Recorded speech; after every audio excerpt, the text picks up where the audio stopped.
Salam sejahtera dan salam sehat untuk kita semuanya. Pernahkah kita membayangkan bagian tubuh mana yang menjadi jalur tunggal antara sistem pencernaan, pernafasan, vaskularisasi, dan juga nervus secara bersamaan? Ya, jawabannya adalah leher. Oleh karena itu, izinkanlah kami, SGDA 5, mempresentasikan sebuah materi yang berjudul Urgensi Klinis dan Anatomi Triangle of the Neck. Baik, sebelumnya izinkanlah saya memperkenalkan diri. Nama saya Adrian Valentino Manalu dengan 3 NIM digit terakhir 117. Pada kesempatan kali ini, saya akan membawa materi mengenai latar belakang masalah yang kami angkat. Jadi langsung saja, mengapa sih materi ini penting untuk dibahas? Yang pertama, leher atau cervical region adalah wilayah anatomi yang vital. Jika terjadi cedera atau kelainan di area ini, khususnya di area triangle of the neck, akan berpotensi besar untuk mengganggu fungsi vital, seperti pernapasan, pencernaan, penyuplaian darah ke otak, dan juga sistem saraf. Yang kedua, beban penyakit muskulital secara global. Menurut data WHO, pada tahun 2022, nyeri leher menyebabkan lebih dari 203 juta orang di dunia dengan prevalensi lebih tinggi pada wanita dengan jumlah 2.890 per 100.000 penduduk mengalami gangguan beban penyakit muskuloskeletal. Yang ketiga, tingginya prevalensi di Indonesia dan implikasi sosial ekonomi, di mana dengan adanya gangguan pada muskuloskeletal leher akan menurunkan produktivitas dari masyarakat, di mana kerja menjadi terganggu dan gerak terbatas. Yang keempat, karsinoma nasofaring atau KNF menjadi ancaman lokal, di mana KNF adalah kanker spesifik yang menyerang triangle of the neck, di mana menurut data Renax pada tahun 2024, Indonesia adalah negara dengan angka kematian tertinggi ketiga di Asia Tenggara akibat KNF. Ada beberapa masalah yang kami angkat pada materi kali ini. Yang pertama, apa saja struktur utama yang membentuk area leher atau cervical region? Yang kedua, bagaimana pembagian struktur otot vaskularisasi inervasi triangle of the neck? Yang ketiga, apa fungsi dari triangle of the neck? Dan yang keempat, apa saja penyakit yang menyerang area triangle of the neck? Adapun tujuan dan manfaatnya, yang pertama tujuan untuk mengetahui dan memberikan gambaran mengenai struktur anatomi leher. Yang kedua, untuk mengetahui anatomi dan struktur triangle of the neck. Yang ketiga, untuk memahami fungsi dari masing-masing bagian yang ada. Dan yang keempat, agar dapat memahami dan mengidentifikasi penyakit yang menyerang area leher khususnya triangle of the neck. Ada manfaatnya dibagi menjadi dua, yaitu manfaat teoritis dan juga praktik. Manfaat teoritis adalah untuk mengetahui dan memberikan gambaran materi kepada mahasiswa kesehatan mengenai cervical region, khususnya triangle of the neck. Ada manfaat praktiknya, diharapkan dengan adanya pemaparan materi ini, mahasiswa kesehatan dapat mendiagnosis dan juga membantu mahasiswa dalam melakukan analisis mengenai penyakit yang melibatkan mengenai cervical region atau khususnya triangle of the neck. Perkenalkan, nama saya Muhammad Zan Fadilah dengan 3 digit IM terakhir 113. Saya akan menjelaskan tentang definisi leher. Leher atau cervix adalah bagian yang menghubungkan kepala dan tubuh membentang dari dasar tengkorak hingga batas atas rongga dada. Batas atasnya ditandai oleh dasar tengkorak dan rahang bawah, sedangkan batas bawahnya oleh klavikula, menimburium sternum, dan tulang rusuk pertama. Bagian belakangnya dibentuk oleh tulang-tulang belakang leher dan sisinya oleh otot sternocleidomastoid serta trapezius. Leher berisi struktur penting seperti tulang otot dan fasia yang tersusun dalam beberapa segitiga anatomi untuk memudahkan identifikasi bagian-bagiannya. Terima kasih. Perkenalkan, saya Muhammad Yuzan Fadilah dengan 3 digit IM terakhir 113 akan menjelaskan tentang tulang penyusun leher. Tulang belakang leher terdiri dari 7 tulang, yaitu C1 sampai C7. Dua yang paling unik adalah atlas C1 dan aksis C2. Atlas menopang tengkorak, sedangkan aksis memiliki tonjolan odontoid yang memungkinkan kepala untuk berputar. Bagian ini disebut kompleks craniovertebral, penting untuk stabilitas dan pergerakan kepala. Vertebra leher lain, C3 sampai C7, memiliki foramen transversal, tempat lewatnya arteri vertebralis, serta struktur seperti processus spinous dan proses uncinatus yang menjaga stabilitas. Semua bagian ini bekerja sama dengan cakram antar vertebra, ligamen, dan otot leher untuk menopang kepala, melindungi saraf, dan memungkinkan gerakan seperti menunduk, menengadah, dan berputar. Struktur ini juga penting diperhatikan dalam operasi atau cedera leher. Terima kasih. Perkenalkan, nama saya Ashley Wijaya dengan 3 digit terakhir 119. Sekarang saya akan menjelaskan mengenai fasia penyusun leher. Fasia cervicalis merupakan jaringan ikat yang membungkus otot, pembuluh darah, saraf, dan organ-organ di leher. Struktur ini berfungsi untuk memberi stabilitas, memungkinkan pergerakan, dan menjaga hubungan antar sistem tubuh. Secara umum, fasia leher terbagi menjadi dua lapisan utama, yaitu fasia superficialis dan fasia profunda. Fasia superficialis berada tepat di bawah kulit, di mana mengandung jaringan lemak dan otot platisma, serta berperan untuk pergerakan kulit leher dan ekspresi wajah bagian bawah. Sementara itu, fasia profunda terbagi menjadi tiga lapisan utama. Yang pertama yaitu investing fascia yang membungkus otot sternocleidomastoideus dan trapezius. Kedua yaitu petracheal fascia yang menyelubungi trakea, esofagus, dan kelenjar tiroid. Dan yang ketiga yaitu prevertebral fascia yang menutupi columna vertebralis dan otot leher bagian dalam. Selain itu juga ada carotid sheath, yaitu selubung yang membungkus arteri karotis, vena jugularis interna, dan vena saraphagus. Secara fungsional, fasia cervicalis tidak hanya melindungi struktur di leher, tetapi juga membatasi penyebaran infeksi, membentuk kompartemen anatomi, dan menjadi panduan penting dalam pembedahan leher. Terima kasih. Perkenalkan, nama saya Putu Jyoti dengan 3 digit NIM terakhir 125. Saya akan menjelaskan mengenai batasan pada leher. Batasan pada leher dibagi menjadi dua segitiga utama anterior dan segitiga utama posterior. Pada segitiga utama anterior, batas superior terdapat pada tepi inferior mandibula, batas medial terdapat pada garis tengah leher, yaitu sebuah garis imajiner sagital, dan batas lateral terdapat pada tepi anterior otot sternocleidomastoideus. Lalu, selanjutnya, pada segitiga posterior, batas superior terdapat pada tepi posterior otot sternocleidomastoideus, batas medial terdapat pada tepi anterior otot trapezius, dan batas lateral terdapat pada sepertiga tengah klavikula. Segitiga anterior dibagi menjadi 4, yaitu pada subsegitiga anterior. Batasan yang terdapat pada segitiga submandibula adalah batas superior terdapat pada tepi inferior mandibula, batas anterior terdapat pada perut anterior otot digastricus, batas posterior terdapat pada perut posterior otot digastricus dan otot stylohyoideus.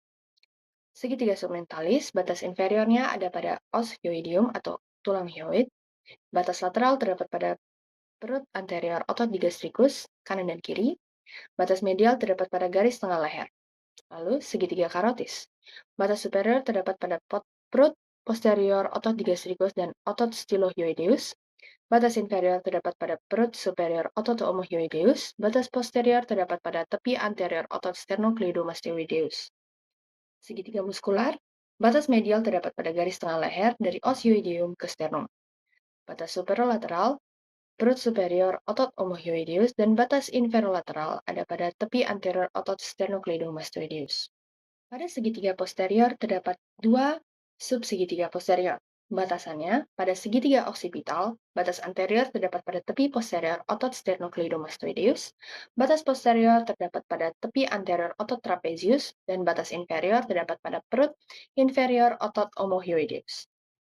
Segitiga subclavia, batas superior terdapat pada perut inferior otot omohyoideus, batas anterior terdapat pada tepi posterior otot sternocleidomastoideus, dan batas inferior terdapat pada klavikula atau tulang selangkah. Halo, perkenalkan nama saya Maesar Rangga Dwi Panugraha dengan 3 digit NIM terakhir 111. Jadi sekarang saya akan menjelaskan mengenai otot-otot yang terdapat pada anterior triangle of the neck. Nah, jadi pada bagian anterior triangle of the neck, os hyoid menjadikan titik pelekatan untuk otot-otot yang terdapat di atas dan di bawahnya yang dibagi menjadi 2, yaitu musculus suprahyoid dan musculus infrahyoid. Yang pertama adalah musculus suprahyoid, di mana musculus suprahyoid ini berasal dari kata supra dan hyoid yang berarti otot tersebut terletak di atas os hyoid. Otot-otot ini memiliki fungsi untuk mengangkat os hyoid dan laring saat proses mengunyah dan berbicara. Musculus suprahyoid ini dibagi menjadi 4 bagian, yaitu musculus mylohyoideus, geniohyoideus, stylohyoideus, dan digastricus. Kemudian kedua adalah musculus infrahyoid, yang dimana musculus infrahyoid ini sering juga disebut sebagai strap muscles karena bentuknya menyerupai pita terletak di bawah os hyoid. Nah, jadi keempat otot ini berfungsi untuk mendapatkan hyoid, sternum, clavicular, dan scapula serta berperan menurunkan hyoid dan laring saat proses menelan maupun berbicara. Nah, jadi musculus infrahyoid ini bagi menjadi 4, yaitu yang pertama adalah musculus sternohyoid, musculus omohyoid, kemudian adalah musculus sternothyroid, dan yang terakhir adalah musculus thyroid. Sekian dari saya, terima kasih. Halo semuanya, perkenalkan saya Iputu Nandana Udacana dengan 3 digit NIM terakhir 105. Kali ini saya akan menjelaskan mengenai vaskularisasi pada bagian anterior triangle of the neck. Vaskularisasi pada anterior triangle of the neck dimulai dari arteri utama, arteri carotis communis beserta percabangannya, dan sistem vena jugularis yang dibungkus oleh carotis sheath. Arteri carotis communis dapat ditemukan di antromedial dari vena jugularis interna yang kemudian bercabang pada tingkat batas atas cartilago thyroid vertebra di antara C3 dan C4 menjadi arteria carotis externa dan arteria carotis interna. Arteria carotis interna sendiri tidak memiliki percabangan di regio cervicalis dan naik di arteria carotis externa pada bagian posterior untuk masuk ke dalam rongga kranial. Selanjutnya, external carotid artery akan mengalami percabangan di 8 cabang. Di sini saya hanya akan menjelaskan 4 cabang pertama, yakni arteria thyroid superior, nucleus lobus superior glandula thyroida, musculus cricothyroideus, dan larynx. Berikutnya ada arteri pharyngea yang menyuplai faring, arteri lingualis yang mensuplai otot lidah glandula sublingualis, dan arteri facialis yang menyuplai ke wajah. Berikutnya, vena utama yang berfungsi sebagai drainage adalah vena jugularis interna dengan vena jugularis anterior yang berperan sebagai vena superficial pendukung, yang dimana vena jugularis interna menerima aliran darah dari vena facialis, lingualis, dan pharyngea, yang kemudian bergabung dengan vena subclavia untuk membentuk vena brachiocephalika sebelum bergabung menuju sistem vena cava superior. Vena jugularis anterior sendiri merupakan vena superficial kecil yang turun di bagian depan leher yang bertugas mengalirkan darah dari kulit dan otot permukaan di bagian depan leher yang kemudian menyatu dengan vena jugularis externa atau subclavia interna. Sekian dari saya, bagian berikutnya akan dijelaskan oleh teman saya. Baik, perkenalkan nama saya Fani Radistia Kasih Zainubun dengan 3 digit NIM terakhir 109, dan saya akan menjelaskan tentang inervasi dari bagian anterior triangle of the neck. Pada bagian anterior terdapat marginal mandibular nerve yang memberi persarafan motorik ke otot-otot mulut. Kemudian ada hypoglossal nerve yang mengontrol sebagian besar gerakan lidah. Kemudian ada external and internal branch of superior laryngeal branch yang cabang internalnya akan menginervasi sebagian besar dari laryngeal mucosa, sementara cabang eksternal menginervasi constrictor pharyngeal inferior. Nah, kemudian ada ansa cervicalis yang merupakan gabungan dari root superior dan inferior tulang belakang yang membuat loop persarafan yang akan menginervasi 3 dari 4 otot infrahyoid. Dan yang terakhir ada spiral accessory nerve atau CN11 yang berfungsi untuk mengontrol pergerakan pada daerah leher dan bahu. Terima kasih. Shalom, perkenalkan nama saya Brian Reiso dengan 3 digit NIM terakhir 123. Sekarang saya akan menjelaskan tentang batasan dari posterior triangles of the neck. Jadi pertama, posterior triangles of the neck ini adalah bagian lateral leher yang akan dibatasi oleh beberapa otot dan tulang-tulang berbeda. Untuk batasan anteriornya sendiri itu akan dibatasi oleh bagian posterior otot sternocleidomastoid dan batasan posterior dari posterior triangles of the neck itu akan dibatasi oleh tepi anterior trapezius. Sedangkan untuk batasan inferiornya akan dibatasi oleh sepertiga tengah clavikula. Jadi batasan posterior triangles of the neck ini akan dibatasi oleh 3 batasan itu.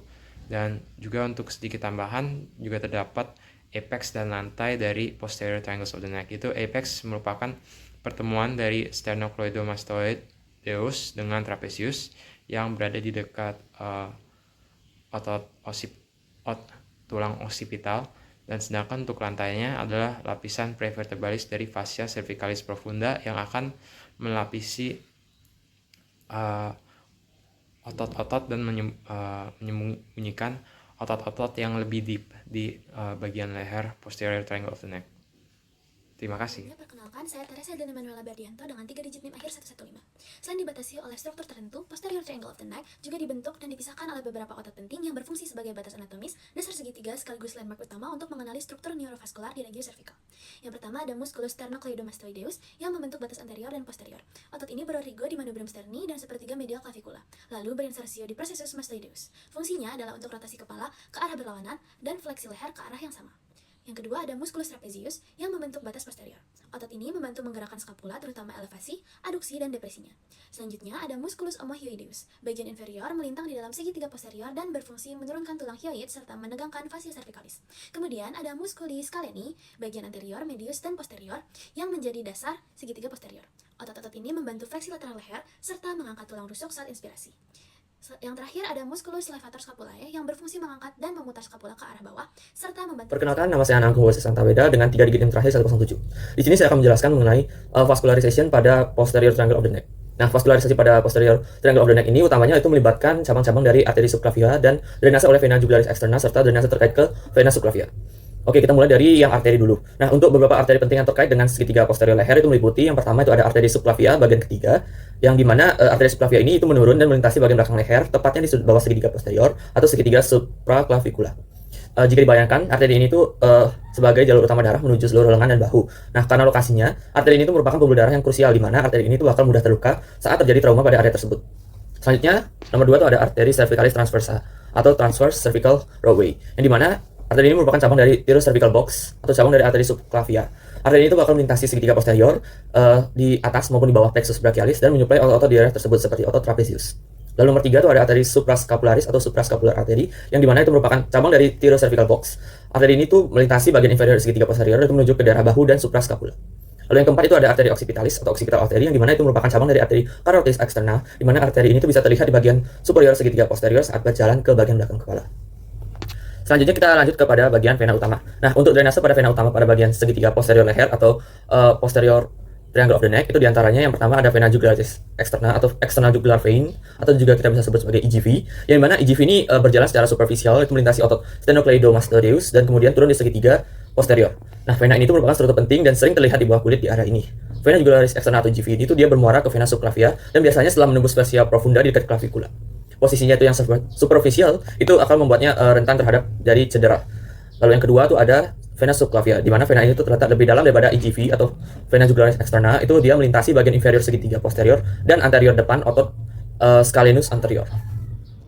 Perkenalkan, nama saya Niputoka Paramita Ayundari dengan 3 digit terakhir 127.